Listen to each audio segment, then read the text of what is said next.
With Lightroom, you can convert your proprietary RAW files into an open format called DNG. DNG stands for digital negative. So what are the advantages of using the DNG format?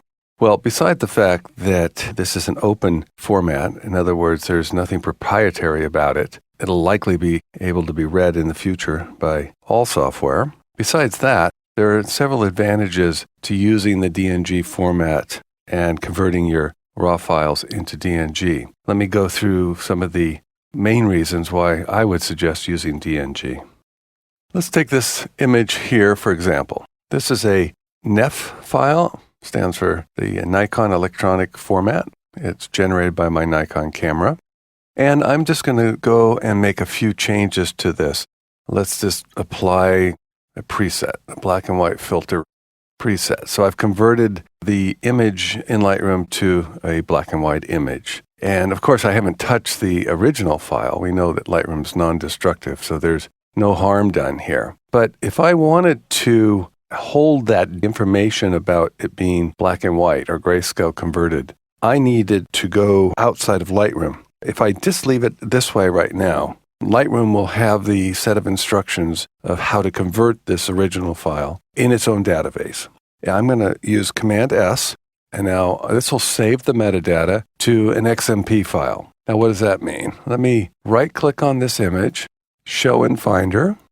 So you see here, this is the original NEF file, dsc1707.nef. Right below it is the same file name, but instead of the NEF extension, it's XMP. This is called a sidecar file. This relates to this file, but they're separate, distinct files. So, as with any distinct files, these can be separated. And if these become separated, if this XMP file disappears for some reason, then that information about that file is gone. All the information that Lightroom generated. Now, of course, the original data is not touched. So let me close this and go back into Lightroom. So what would happen if I converted this to a DNG? All right, so let's go ahead. I'm going to reset this. So let's convert this to DNG and see what happens when we work with the DNG file. So I'm going to go under Library, Convert Photo to DNG. There's going to be some questions here that I need to answer. Do I want to convert only RAW files? Yes. Do I want to delete the original after successful conversion? Absolutely not. I want to keep my original in case there's any problems with the DNG. And then these are just various settings that will apply to the DNG. In general, the defaults are probably fine. If you want a larger size JPEG preview, that's an option right there. You can go larger or smaller.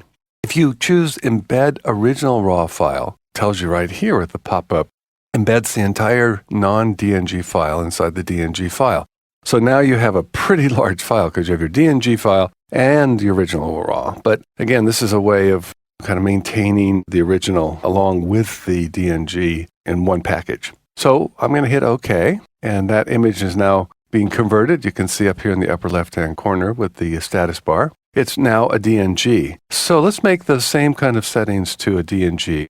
Let's go ahead and just change this to red filter. So this is the same thing that we did before to the RAW file. And I'm going to go Command S, which is going to save that metadata to the file. And now I'm going to right-click on the image and Show in Finder. And you're going to see there's a DNG file, but there's no sidecar. And this is where you really get the advantage of the DNG. The DNG is think of it as a large container that you can put not only the original RAW file, we saw that earlier, you can put a preview, you can put a full-size preview, and it will hold all the information that Lightroom is generating. All that develop information, all the metadata will go into this package. So there's no way that information can be lost or separated. It's all within the DNG wrapper.